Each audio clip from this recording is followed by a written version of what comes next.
The Instructor podcast with Terry Cook, talking with leaders, innovators, experts and game changers about what drives them.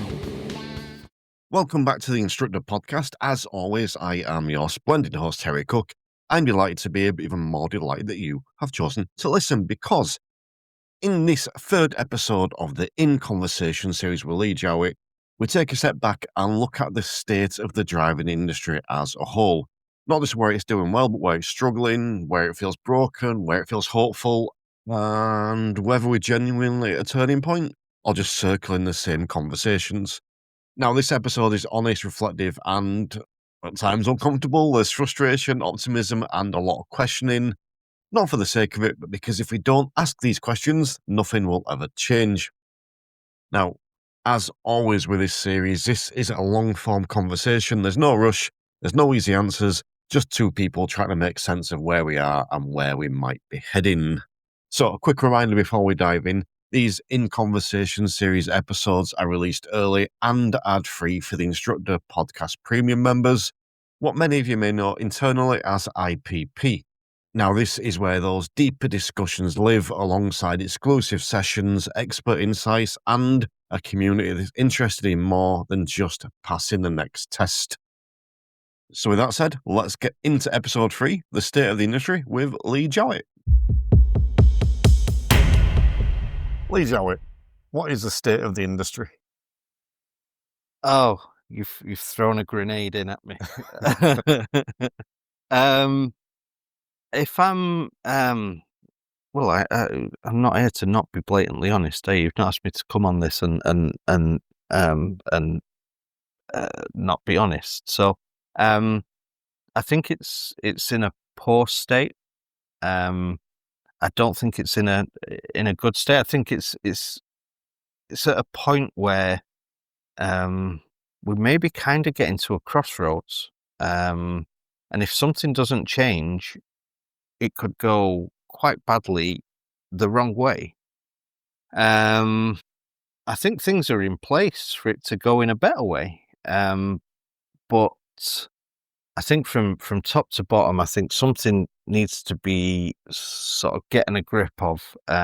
Is it a good thing that there's been no standards checks for the best part of 5 years? Is it a good thing that PDIs have qualified and become ADIs and not been assessed? That they can't get a grade, you know? There are people who want to be assessed, that want to be graded, that can't get an assessment, that can't be graded, and that's impacting on what they want to do. And then, and then there's the current state, in my opinion, of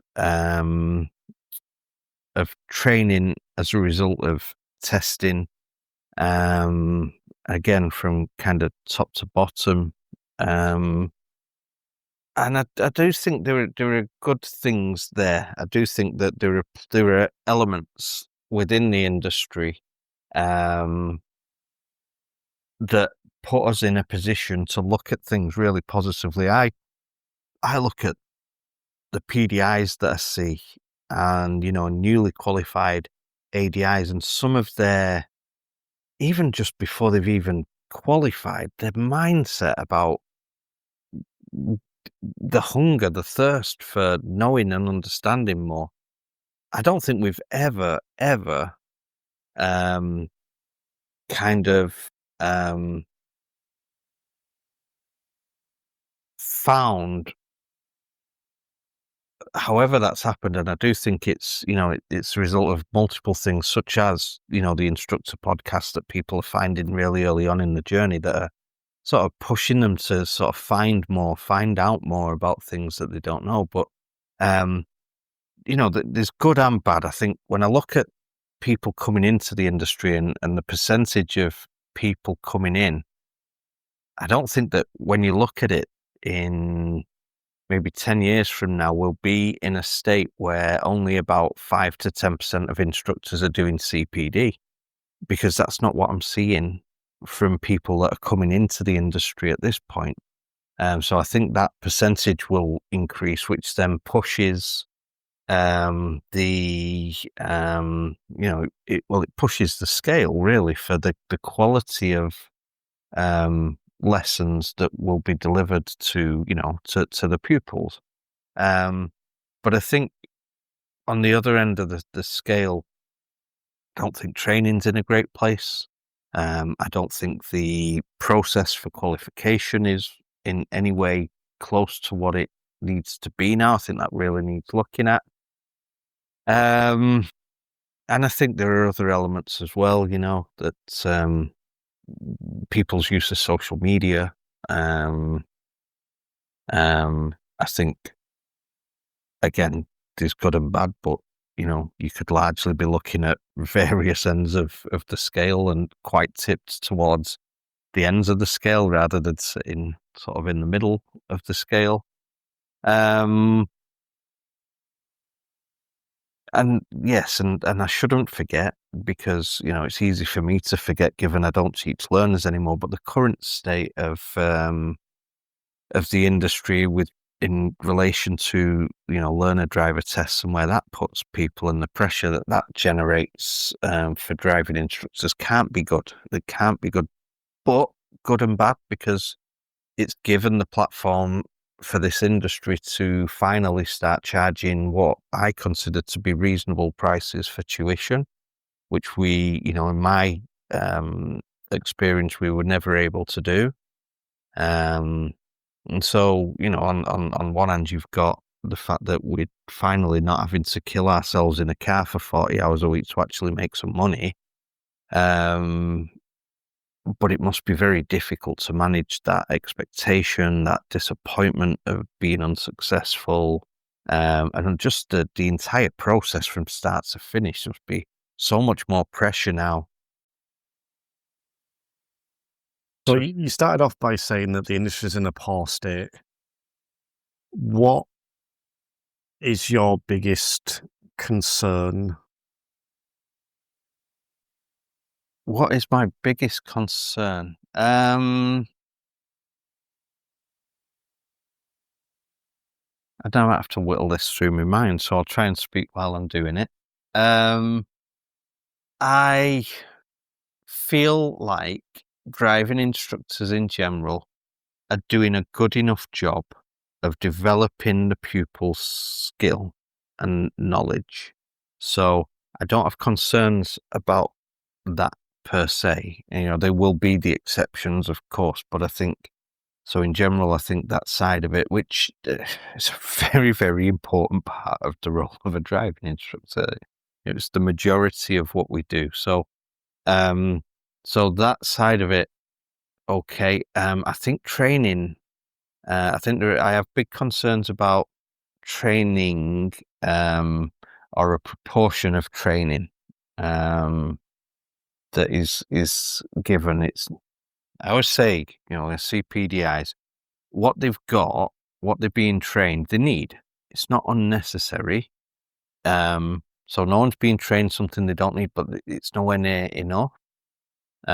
Even just with that element that I just mentioned about driving instructors developing skill and knowledge to the pupil, they're not getting enough of what they need. They're getting what some of what they need they're getting, but they're not getting enough of what they need. Even just the basics and foundations of the role of being a driving instructor. So I think there needs to be some insight into what training is being delivered by, then that would be DVSA that need that insight to see what's being delivered and what's missing, what's lacking. I think that the concern with that then is that if a high percentage of training isn't adequate, then ultimately some gets through the cracks, and then there's a concern that, again, even just in terms of just control of the vehicle and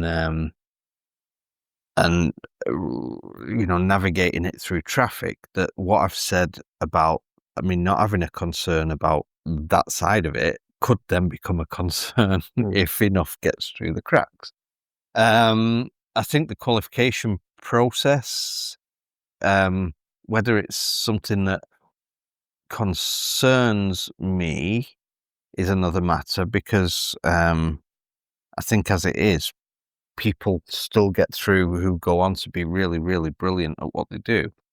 So I'm not sure whether concern is the thing, but it could be so much better, and it's not helping people, and then, okay, so what is the concern of that? Okay, so people's mental health, people's choices, the choices of a PDI, to even come into the industry, the amount of money that they then maybe pay out, their experiences in terms of, how that impacts on people when they're unsuccessful at something, repeatedly unsuccessful. So yeah, that that really is then a concern. The qualification process itself, I look at it now and I think it doesn't work. It worked to an extent when I qualified, because I used to just have to train an examiner to do the right things. If I said it, they'd play ball, and if they played ball, then I qualified. But then you couldn't actually teach people. I struggled for my first 2 years to actually teach people, and I think now we're assessed in terms of teaching people. That process probably needs to look something more like a 2-year development process, and as such, pushing people to complete all of their training in 6 months, and any additional training in 3 months whilst on a trainee license for 6 months isn't really the answer to anything, because development takes time. So I think that's an issue. I think that's quite a considerable issue, because a DVSA really open to making changes in that sort of area? Is it their, is that their primary motivation? I would say that no, it's not. I don't know. It's such a difficult one to answer. That ultimately the biggest problem is people getting in a car and killing themselves and other people, and then everything else is, how do we stop that from happening? And I think they're things that go to and contribute towards maybe making that happen. It's an interesting answer. I think I agree, but I think I might have a bit of a rant here, because I think my biggest concern or annoyance or frustration potentially is individual trainers or individual training organizations, or maybe just the mindset of that collaboration. And I'm stereotyping it, I appreciate that, but because I think that a lot of us, and again I include myself and potentially you when I say this, would do a shit job in certain aspects of it. Yeah. I think that there's the technical side of it, as in the training instructors. And I think that a lot of trainers still fall back in the old school mentality. They're not providing a good enough service, not providing the correct training, or they're providing the training that the DVSA requires you to provide, rather than actually going above and beyond. Because we could step back and go, let's look at the DVSA framework, but in reality, that's not going to change. Yes, we need to campaign for that to change, and we'll maybe come on to that in a bit, but that's not something we're in control of. But we are in control of what we train, and there are still trainers that are delivering crap training, or training that's the stealish phrase, minimum standards. So I think there's that aspect of it. There's also trainers there, and I think this is something you've said once, actually. There's trainers there that once listened to a podcast or went on one course and suddenly think they're now trainers, and then they're going out. So they're the people potentially that I was referring to before when I was saying these are good people, but doing the wrong thing potentially, and not building their skills up enough. I think that then we've got people that are out there online, or in not just social media, but the public eye, that are just being really crappy at what they do. We've got the people that someone will put up a really intentionally positive social media post talking about what they've achieved, and someone will hijack it with and it won't even be a negative comment, it will just be a detracting comment, which I think is off. Then you've got the trainers that go online and slagging each other off. And then you've got, I just think that this whole thing, and I once asked the question, and I'm bringing it back to the Instructor podcast again, but it's relevant. I once asked the question, was the Instructor podcast a net positive or a net negative? And I still don't know the answer. And everyone I ask turns around and says net positive, but I look at the influence it's had. And it's had a big positive influence, but it's had a big negative influence as well. There's a lot of people that have gone, Terry's done that, I can do that. And they don't see the work that goes in behind it. They just think, oh, I can do that, and then I'll be a trainer, and can go and then do X, Y, and Z, and look at me, and I think that is my biggest concern. And I think that the problem they have with that, and why it's potentially my biggest concern, is that there's very little we can do about it. Because apart from looking at ourselves and leading by example, and like I says, I'm not perfect, I get stuff wrong. But I think that is the biggest problem, that there is so much fault. There you go, that's very negative, but so much fault and so much wrong within this whole training industry from the top to the bottom. And there is so much, well, the DVSA says, so I can, screw them. Take some accountability, take some responsibility, look at the students you're putting through, look at the PDIs you're putting through, look at the ADIs you're putting through, look at yourself and the way you train, and be open and honest enough to say, I'm not good enough at this aspect, this is where I want to get better, rather than just sweep it under a carpet and going, look at me, I'm perfect. I saw a presentation not that long ago, I'm very, very careful what I say, where they were talking about, we train PDIs to be, basically, they didn't phrase it this way, but we train PDIs to be old-fashioned instructors, and then when they're qualified, then we'll teach them how to do it properly.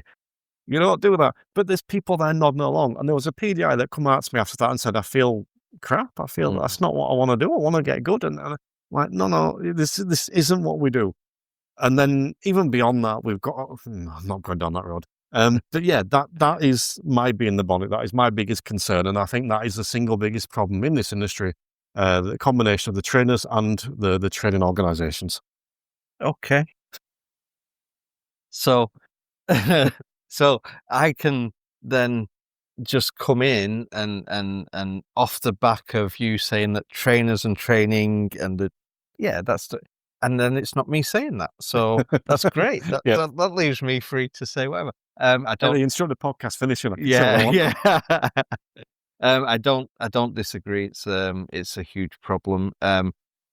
If I saw more of the training rather than the result of the training, then I would undoubtedly be more opinionated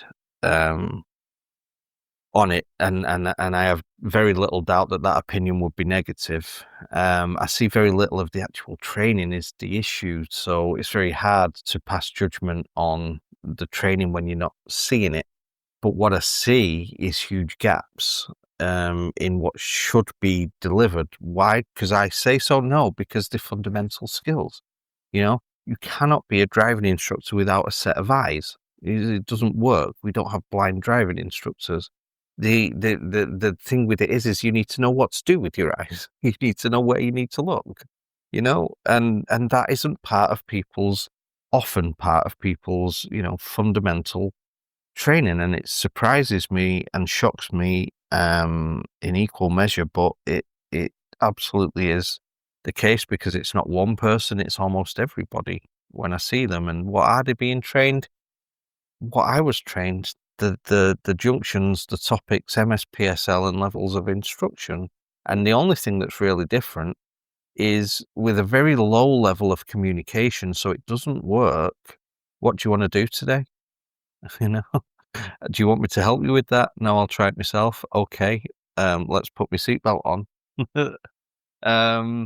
So yes, I agree. I would love to have seen or to see more on a regular basis of the actual training, so I could give a more, informed opinion on what I think the issues are. But, as it is, seeing the output, I just think, training in general is mediocre.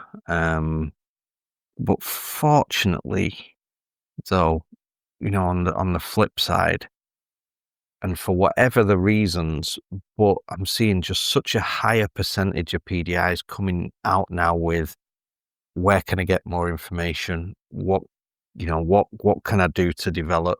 What can I keep doing beyond? Can I see you again? Even though I've qualified. I had someone message me last week for a date in January who he passed his part 3 in October, and I just want to keep going and I want to keep on courses and can I do this and shall I do this? And, they'll come to me and they'll go, I listened to, I heard you on the Instructor podcast and I was listening to that and I didn't know you'd been on that. And like, all right, brilliant. Yeah. Didn't, so we go around saying I was on the Instructor podcast. Do you know who I am? It's, on that side of it. So imagine we got training right. Imagine we got training right with the people that are coming into the industry and their mindsets. Then I do think we might be looking at getting better and better at what we're doing as an industry. So there's a few problems in this job that almost no one talks about. Imposter syndrome, second guessing yourself after a bad lesson, undercharging because you don't quite trust your value yet, and feeling like everyone else has got it figured out except you. Well, here's the truth. None of that means you're a bad instructor. It means you're a normal one. Because the Instructor Podcast Premium was built around those types of problems, not because instructors are broken, but because pretending they don't exist just makes things worse. Most instructors don't need 1,000 new techniques. They need space to reflect, recalibrate, and rebuild confidence properly. And that's what the membership supports, calmly, honestly, and without drama. So if any of that felt familiar, there's more information in the show notes, because you're very much not on your own. I think the thing I will chuck in actually is the caveat. Obviously, there is some really good training going on. As much as I just criticised everyone in the industry, there is some really good training going on. And what I respect about a lot of trainers is their willingness to improve. I'm going to use you as an example, Lee. You've obviously gone on a lot of different courses. You've done a lot of higher level CPD and personal and professional development, which is obviously great.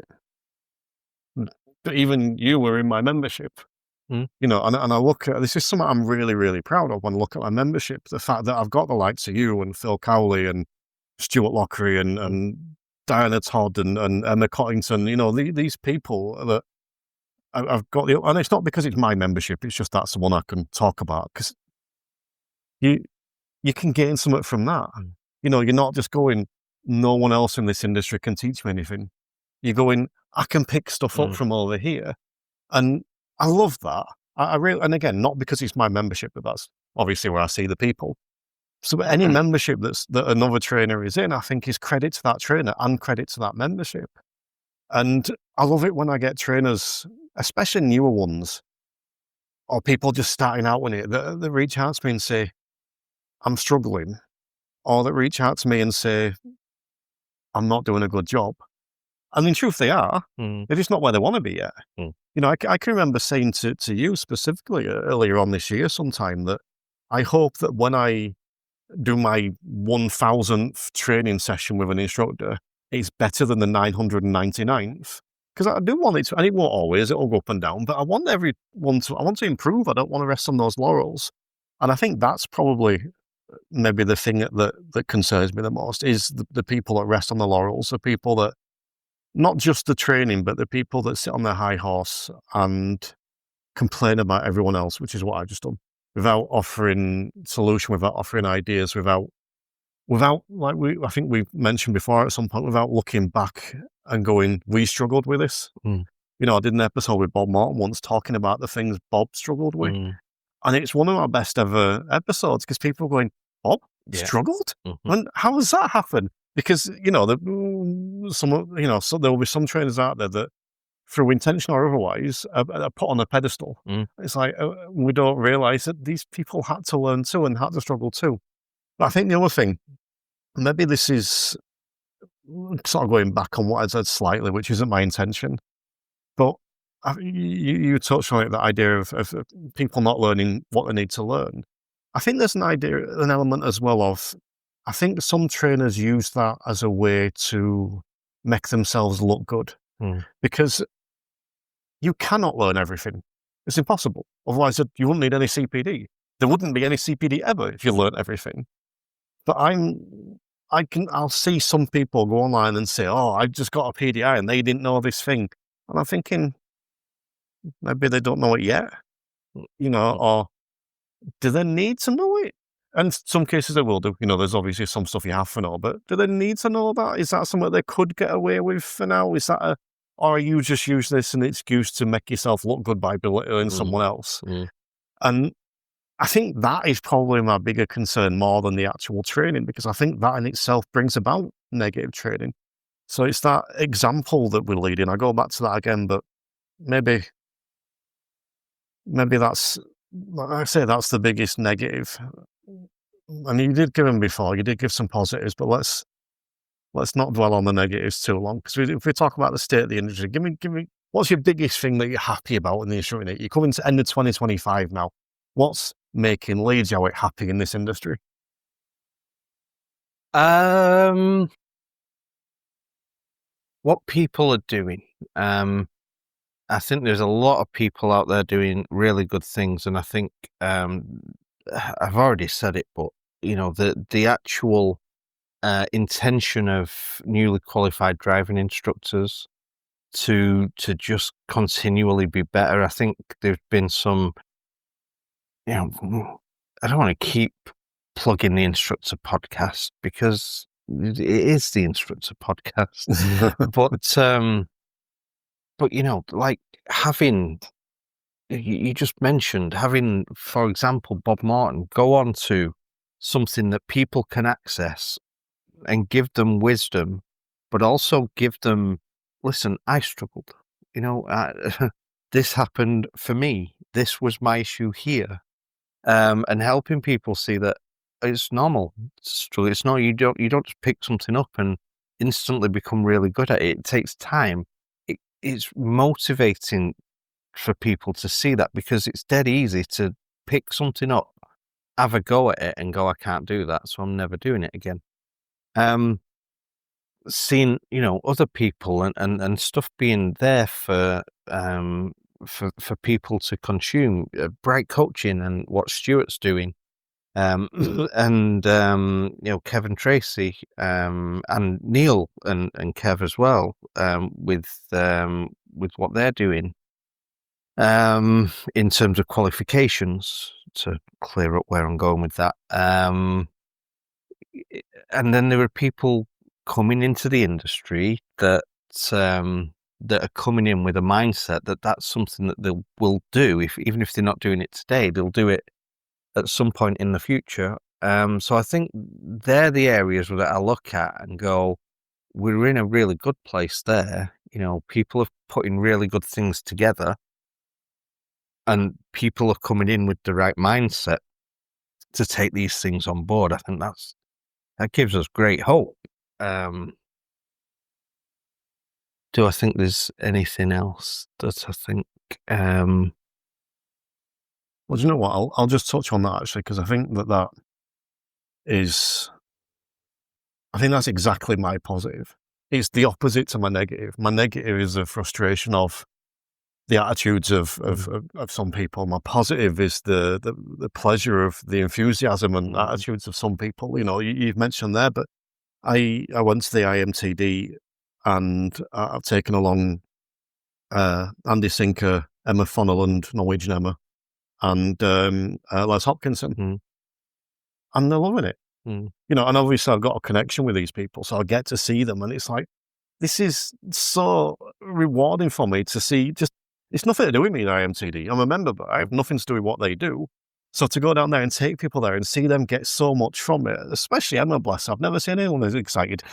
And it's like, I come away from that, seeing their enthusiasm, and that makes me want to go. Or you mentioned Bright Coaching, they've got the new BPM and the new BPM books. It's like, yes, this is the innovation that we need. And it might not be perfect. I don't know. It's not meant as a criticism, but the fact that it's out there, and I know Stuart and Tom quite well, so anything that's not right, they'll improve. That's the biggest thing. You've said that. You're always looking to go do more and improve and go beyond. And that that's what I like, not just from the organizations, but from the individuals that I mentioned as well. And I think that is the complete counter. And maybe that comes back to what you said earlier about we're at a turning point or potential turning point or crossroads. We can carry on going the way we're going. We can go left where all these awesome people are, or we can go right where all these less awesome people are. And I think you're right. Those scales are probably pretty even right now in a lot of ways. And maybe that's, going back to what we said before, maybe that's our role. Maybe we need to amplify those people more, get those people more seen. Maybe I need to continue the podcast, get those people more seen to get more people over that side of the mountain. I'm not sure. I think you've done a great job of doing that.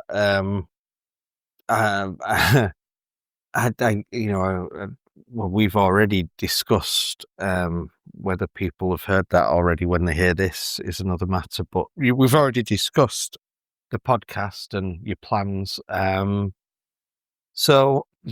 I think you've done a great job, and I do see the sense in you keep pushing the same thing for too long, then it could actually push people the other way. So I think what we need to do now is to, maybe touching on the point that you made earlier, is to be better at attracting those people that are kind of sat in the middle of it, those that aren't on board with something yet, that haven't changed the mindset yet.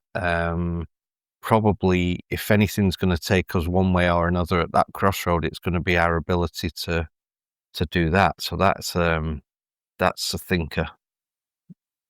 It's an interesting one. I think that a lot of this seems to be threading together a little bit. I think that, and when I say amplifying the voices, I don't necessarily mean getting behind everyone and shouting about everyone. I mean not being afraid to, and you're good at this to be fair, not being afraid to share a post from someone else, not being afraid to say, yeah, we like us, but this person's pretty good as well.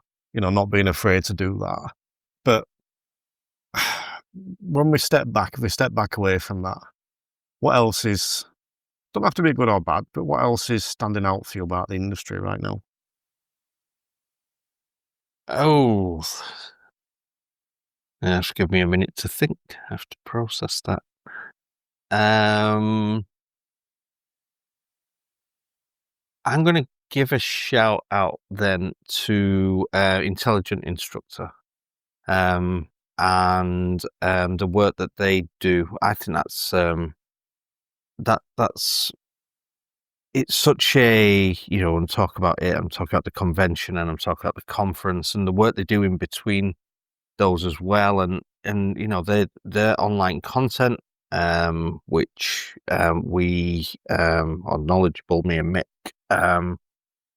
we contribute towards, but I think they're another fantastic asset to the industry. I think they, you look at those 2 dates though in the year, and they just the industry without them would just be a constant churn of doing the same thing day in, day out, day in, day out. So I think that's fantastic. The conference, the convention, the awards, and everything else that they do is a real positive for those people that that want to be motivated to do more and do better and get good information, get good advice, and take themselves in other directions, and the variety of speakers, the variety of stands and services that are there, I think is that stands out to me. I think probably the rest is much of a muchness. I think that's a good shout. I think those two events are like they're almost the focal points of the year now. So those that are aware of them, obviously. There's about 35,000 aren't. But they're the focal points of the year, which is quite good. But What about 2025? This can be personal, professional. What stands out for you from 2025? My lack of ability to get done what I was supposed to get done stands out to me. That's not just your lack of ability. That's, I think, lots of people's lack of ability. But I've not even come close. I failed miserably in what I was intending to do. What on a positive, what has stood out? Helping people. I think what we've done well this year, but ultimately in the future we'll need to have done. We've taken on board a group of instructors, most of whom are experienced instructors, that we value their mostly mindset, really.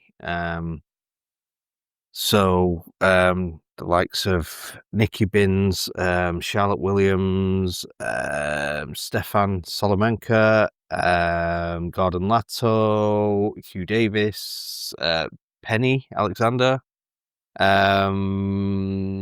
Bridget Bergstrom. I hope I haven't missed any more. Kev Selwood.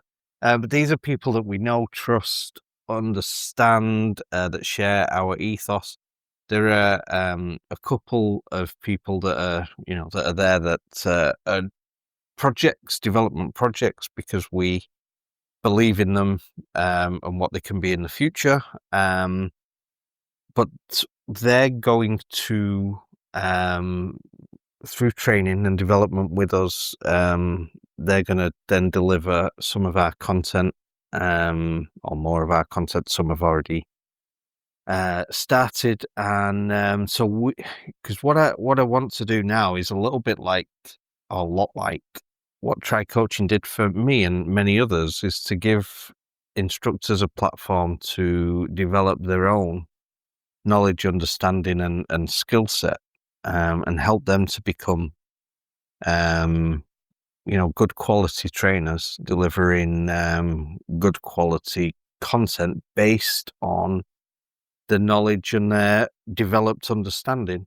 So I think that would be, from a professional point of view, the positive standout of the year. That excites me. I think I look at it and go, okay, well, you've gone from being the least knowledgeable instructor in your local area, on the day you sort of started training to be a driving instructor, to someone who's invited to be on a stage at a national conference. Where do you go? And so I think if I could help somebody, to get from where they are to a similar position in the future with their own knowledge and understanding, delivering something that they've put together, something that I've put together, something that they've put together, that's a little bit based on something that maybe lit a fire in their brain, when they heard me maybe say it, then that may be then the next thing that I could sit back and go, I'm proud of that. You should be proud. I mean, you should be proud now. I shouldn't tell you how I feel, but I think you should be proud now. But I like that you're referring back to Try Coaching with that. Like what Try Coaching did for you, you want to do for us. I think that's good. Maybe you've touched on this slightly, but looking forward to 2026, what are you, I don't know, looking forward to, hopeful of, apprehensive of? Apprehensive of. Apprehensive of nothing changing. If nothing changes, everything stays the same. Hopeful of things changing. So we'll see. I don't expect major changes in 2026 because we're not down the line of anything that would potentially change anything. So I don't see major changes. So then you've got to look at the positives in where you are. We've already mentioned the conference and the convention and the awards, and what a great night that is. Hopefully you get picked on by a magician again. That'd be fun. Can we make that happen? No. And some of the work that that we're doing with Knowledgeable. Yeah, I'm looking forward to getting finished the thing that needs to be finished and sort of getting that out there and starting to deliver something new. I can deliver the standards check workshop with my eyes closed pretty much now, and answer questions on it confidently. So yeah, something new would be good. I was talking to Richard Borges after that event, and he said 90% of people think you're an extrovert. So 90% of the audience thought you were loving it, but the 10% of us that knew you were hating it. Like, yeah, I was. Not my cup of tea. I think 2026, I think, is going to be fascinating. Obviously for me personally, but I think for the industry.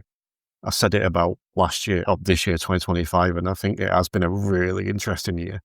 I think there's been some really interesting developments. There's new driving schools that opened up, one of which I was a part of, and then, however you want to phrase it, failed at. Not just support, obviously, but other driving schools as well. New training companies that have expanded and taken different directions. And that's just like the instructor aspect of it. We're hopeful. I haven't checked today, but we're hopeful of a road safety strategy report being out today. And we're recording this on the 15th, if not at the very least this week. So that's a big thing. The obviously all the shenanigans at the DVSA. When you look at this year, it's been I think a really interesting and largely positive year. Even with the DVSA stuff, which we'll come back to, it's not necessarily got worse. It's just been shit all the way through. So I do think it's largely been positive developments throughout. Do I agree? I don't know. I suppose it's a difficult one. I'm probably so self-absorbed in the fact that I didn't do the thing that I was supposed to do, and I didn't come close to it. That is when I look at the year and I just look at that and you just go, it's just so way off. Failed so miserably. And I suppose the other thing with me and my focus is that I'm really hoping, more than expecting, but hoping for change, and change is. And I think over the last 3 or 4 years, if not longer, we've seen an influx of really good people doing really good things. So maybe that has diluted for me the excitement of new things, because it's not a new thing to have good new things. And ultimately we can have all the good new things we want, but until something actually changes, nothing's actually changing. So yes, okay. I would be hopeful that this time next year I'm a bit more positive about the things that have happened than I am at this part of this year. If it makes you feel any better, I announced this year that my book would be out by July. I then announced it would be out by August. And it's December the 15th and it's still out. And in the time I've announced it would be out, Race Eager has released 2 books, one of which I think is the biggest driving instructor book I've ever seen. And Tommy Sander was also released 2 books. So, you're not the only one that's failed on certain projects. Yeah, that does help, to be fair. Right. So do you want to take a moment just to remind people where they can find you? Yes, you can find us on social media, Knowledgeable Instructor Training. You can find us on our website, www.adikit.co.uk. And you can see us around the country delivering various different workshops throughout 2026. Yeah. Awesome. So a big thank you for joining me for this edition, Lee. No worries. Thanks for that, Terry. Enjoyed it. The Instructor Podcast with Terry Cook, talking with leaders, innovators, experts and game changers about what drives them.